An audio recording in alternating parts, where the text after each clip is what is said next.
Hello दोस्तों, स्वागत है आप सबका मेरे YouTube channel Sachin education hub पर। तो दोस्तों, आज हम बात करने वाले हैं टीडीएस के पार्ट थर्ड की। तो पार्ट थर्ड में रेस्ट ऑफ द सेक्शंस जितने बचेंगे, क्योंकि हमने 195 तक तो सेक्शंस कवर कर लिए थे। अब बात आती है कि 196 से लेकर रेस्ट ऑफ द सेक्शंस जितने भी हैं हम उसके बारे में बात करेंगे। तो क्या है, सबसे पहले अब हम ये देखते हैं 196 सेक्शंस क्या कहता है। No TDS on any sum payable to mutual fund, government और आरबीआई। कोई टीडीएस पे नहीं किया जाएगा अगर आपने कोई भी पेमेंट अगर किसी म्यूचुअल फंड में की है, गवर्नमेंट में की है और आरबीआई में की है या इसके अलावा कहीं और पब्लिक इंस्टीट्यूशंस में की है, तो वहाँ पे आपका कोई टीडीएस नहीं कटेगा। अब 197 क्या कहता है सेक्शन की, certificate for the deduction of tax at a lower rate. अगर आप टैक्स को अपने कम यानी कम रेट पर काटना चाहते हो या कम रेट पर कटवाना चाहते हो तो उसके लिए एक सर्टिफिकेट फॉर डिडक्शंस चाहिए। ये किसके लिए एप्लीकेबल है? ये इन सभी सेक्शंस के लिए एप्लीकेबल है जो आपके सामने नज़र आ रहे हैं आपको। इन सच केसेस क्या होगा, assessee can make application to assessing officer for TDS at lower rate. Lower rate के लिए वो अपने असेसिंग ऑफिसर को टीडीएस के लिए क्या लिखेगा, एक एप्लीकेशन लिखेगा। अब अगर एओ सेटिस्फाई हुआ कि ठीक है चलो देखते हैं, the total income of the represent justify the deduction of the income tax, वो टोटल इनकम को देखेंगे कि काटी जाएगी यानी कम हो सकता है टीडीएस के नहीं, अगर हो सकता है तो कितने तक कम हो सकता है, या फिर कोई डिडक्शन ही नहीं लगेगी ये देखना है, या ही में give such certificate to assessee. यानी ये सब करने के बाद वो क्या कर देता है, अगर उसको लगता है कि टोटल इनकम सेटिस्फाई है इस पर्पज़ के लिए या एओ सेटिस्फाई हो जाता है, तो उस पर्पज़ के बाद उसे सर्टिफिकेट मिल जाता है किसका, डिडक्शन का, tax at a lower rate के लिए। और यही चीज़ हो गई कि अब जब सर्टिफिकेट उसके पास आ गया है तो लोअर रेट के लिए वो अपने सर्टिफिकेट की मदद से क्या कर सकता है, टीडीएस को काट सकता है। तो ये चीज़ आप अप्लाई कर सकते हो with the help of this section. So इस तरीके से आप क्या कर सकते हो, सर्टिफिकेट ऑफ डिडक्शन की मदद से आप टीडीएस को कम रेट पर काट सकते हो। अब उसके बाद सेक्शन 201 सब पार्ट 1 ए क्या कहता है कि interest for delay in deduction और पेमेंट। जब आपने इंटरेस्ट लेट पे किया है यानी लेट डिडक्ट किया है या लेट पे किया है तो उस केस में क्या होगा, इफ़ नो टैक्स डिडक्टेड और टैक्स डिडक्टेड बट पे एबल टू गवर्नमेंट। यानी एक बार अगर आपने टैक्स नहीं काटा वो, या फिर टैक्स काट कर आपने गवर्नमेंट को अभी तक पे नहीं किया, तो उस केस में आपका इंटरेस्ट जो पेएबल है वो क्या होगा। लेट डिडक्शन के केस में सिंपल इंटरेस्ट की वैल्यू 1% रेट पर मंथ के ऊपर लगेगी लेट डिडक्शन के लिए, और लेट पेमेंट के केस में 1.5 लगेगी। और अगर आप डेट की बात कर रहे हो तो डेट क्या होगी, from date on which tax should be deduct और up to date on which such tax should be actually deduct. यानी जब वो होना चाहिए था तब से लेकर जब वो हो गया है तब तक। और पेमेंट की बात करोगे तो टैक्स वाज डिडक्टेड जब से वो डिडक्ट होना था और जब से वो उसे पेमेंट मिल गई है, यानी जब से हमने गवर्नमेंट को पेमेंट कर दी है तब तक। यानी जो डेट को डिडक्ट होना था वहाँ से लेकर जब हमने गवर्नमेंट को एक्चुअली पे कर दिया तब तक आपका ये जो इंटरेस्ट है वो लगेगा एट द रेट ऑफ 1% और at the rate of 1.5% TDS के वे में। अब बात करते हैं सेक्शन 201 क्या कहता है, तो consequence of failure to deduct pay TDS to central government. वही बात आ गई, क्या क्या कारण हो सकते हैं या कारण अगर बता दिया तो क्या होगा, assessee in default. Any person अगर वो नहीं दे पाता तो उसे हम क्या कहेंगे, असेसी इन डिफ़ॉल्ट।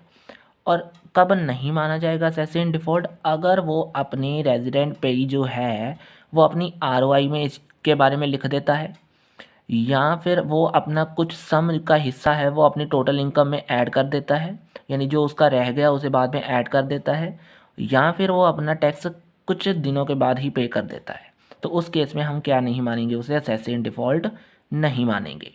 अब नो पेनल्टी, पेनल्टी कब नहीं लगेगी, if failure is due to good और सफिशेंट रीज़न।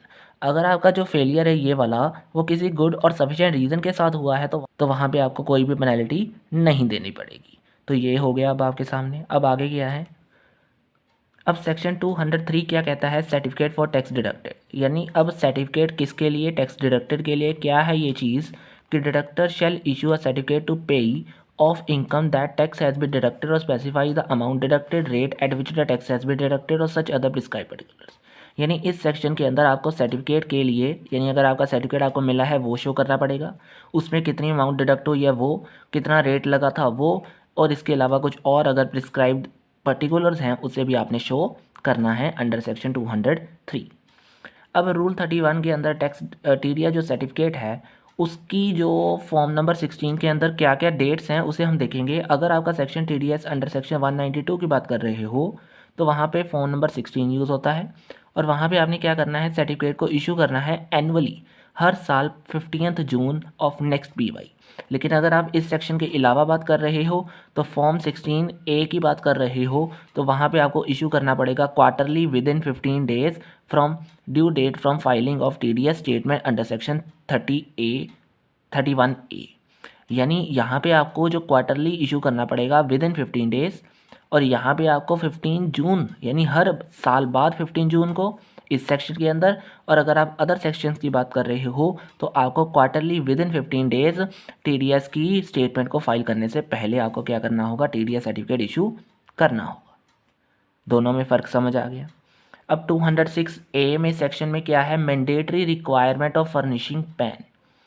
अब ये फर्निशिंग पैन यानी मैंडेटरी रिक्वायरमेंट है, तो ये चीज़ क्या है, both deductor and deductee have been compulsorily code PAN of the deductee in all bills and vouchers. ये ज़रूरी है दोनों को पैन देना, और अगर कोई पैन देने में फेल हो जाता है तो TDS उसके ऊपर हायर ऑफ किसके बेस पे लगेगा, rate prescribe in the act, जो एक्ट में कहा गया है रेट उसके बेस पे, या कोई फाइनेंस एक्ट में अगर रेट बताया गया है उसके बेस पे, या सबसे ज़्यादा रेट दैट इज़ 20% रेट आपको देना पड़ेगा।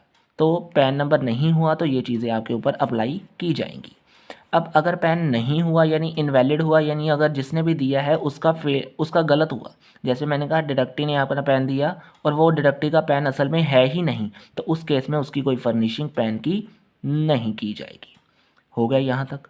अब बहुत ही इंपॉर्टेंट टॉपिक जो आपके लिए ज़रूरी है, दैट इज़ TDS और TCS में होता क्या है डिफरेंस, यानी ये दोनों चीज़ें होती क्या है, डिफरेंस क्या है। तो ये टैक्स डिडक्टेड एट सोर्स है और ये टैक्स कलेक्टेड एट सोर्स है। इसमें कलेक्ट है, इसमें डिडक्ट है। अब ये डिडक्ट है तो खर्चा होगा, कलेक्ट है तो इनकम होगी। डिडक्टेड बाय पेयर, इसे आप पेयर डिडक्ट करता है और इसे आप कलेक्ट कहाँ से करते हो, कलेक्ट बाय पेयर। ये भी पेयर डिडक्ट करता है, ये भी पेयर कलेक्ट करता है, लेकिन यहाँ पे जो पेयर है उसे हम बायर कहेंगे, यहाँ पे जो पेयर है उसे हम सेलर कहेंगे। तो ये चीज़ आपको समझनी है। अब crediting to the account of payee, यहाँ पे आपका जब तक अकाउंट पेई का क्रेडिट नहीं होता या जब तक पेमेंट नहीं होती, विच एवर इज़ अर्लियर, आपका टाइम होगा TDS को काटने का। और यहाँ पे जबकि बायर का अकाउंट डेबिटेड नहीं होता और रिसिप्ट नहीं मिलती उसे, तब तक विच एवर इज़ अर्लियर, जब दोनों में से जो भी पहले हुआ होगा उसके बेस पे आपका TCS का टाइम माना जाएगा।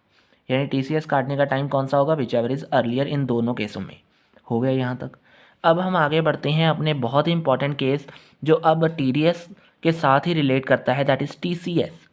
तो ये क्या है, इसके कुछ रेट्स आपको दिए गए हैं। आई होप मुझे ज़्यादा बताने की ज़रूरत नहीं पड़ेगी क्योंकि आपके सामने ही आपको नज़र आ रहे हैं, और ये रेट्स बस आपको बिज़नेस के हिसाब से देख देख के आपने क्या करना है, लगाते रहना है और याद करना है, और कुछ नहीं है यहाँ पे। मुझे इतना ज़्यादा समझाने की यहाँ पे ज़रूरत नहीं पड़ेगी। अब सेक्शन 206C और 1A में क्या है, नॉन अवेलेबिलिटी ऑफ TCS। कब TCS नहीं एप्लीकेबल होगा, if resident buyer furnishes to collector declaration in willing in duplicated that. अगर कोई रेजिडेंट बायर है वो फर्निशेज कर देता है to collector declaration in writing, और डुप्लीकेट राइटिंग में अपना एक डेक्लारेशन दे देता है कि goods are to be use for manufacturing, कि जो गुड्स हैं वो मैन्युफैक्चरिंग के लिए या प्रोसेसिंग पर्पस के लिए यूज़ हो रहे हैं, ना कि ट्रेडिंग पर्पस के लिए, तो उस केस में TCS नहीं लगेगा। दोबारा समझाता हूँ कि अगर रेजिडेंट बायर है, उसने फर्निश कर दिया कलेक्टर को, फर्निश टू कलेक्टर, ये डेक्लारेशन दे दिया इन राइटिंग इन डुप्लीकेट, यानी राइटिंग में भी दे दिया और डुप्लीकेट वे में दे दिया कि गुड्स हैं जो वो मैन्युफैक्चरिंग और प्रोसेसिंग वे में यूज़ हो रहे हैं, ना कि ट्रेडिंग पर्पस के लिए। तो जब ये लाइन आ जाए कि मैन्युफैक्चरिंग के लिए यूज़ हो रहे हैं लेकिन ट्रेडिंग के लिए नहीं, तो उस केस में TCS नहीं एप्लीकेबल होगा। होगा ये। अब इसके बाद टाइम क्या होगा TCS का, तो वो क्या है आज का, दैट इज़ लास्ट टॉपिक ही है कि debiting to the account of buyer और ड्यूरिंग रिसिप्ट। अभी बता के आया था कि ये इन दोनों में से विच एवर इज़ अर्लीस्ट क्या होगा, टाइम होगा किसका, TCS को कलेक्ट करने का। होगा ये भी। अब ये जो लास्ट चीज़ क्या है कि tax limit for paying collected tax to central government. क्या टैक्स लिमिट है अगर आप पे कर रहे हो, यानी फॉर पेइंग कलेक्टेड टैक्स जो आपने कलेक्ट किया है उसे पे करने के लिए किसे, सेंट्रल गवर्नमेंट के लिए, तो रूल 37 CA में क्या चीज़ है, वो टैक्स लिमिट क्या है।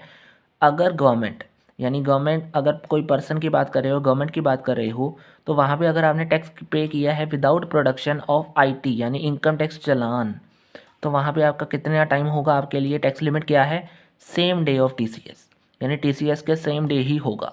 लेकिन जब आपने गवर्नमेंट को टैक्स पे कर दिया है ये कहकर कि IT चालान है, यानी पहले विदाउट था अब अकेम्ड है, IT चालान है आपके पास यानी इनकम टैक्स चालान है, तो वहाँ पे 7 days from end of month of TCS यानी जब TCS का मंथ एंड होने वालेगा उसके 7 डेज में यानी last 7 days of the month of TCS आपने क्या करना है, गवर्नमेंट को पे करना है इस कलेक्टेड टैक्स को।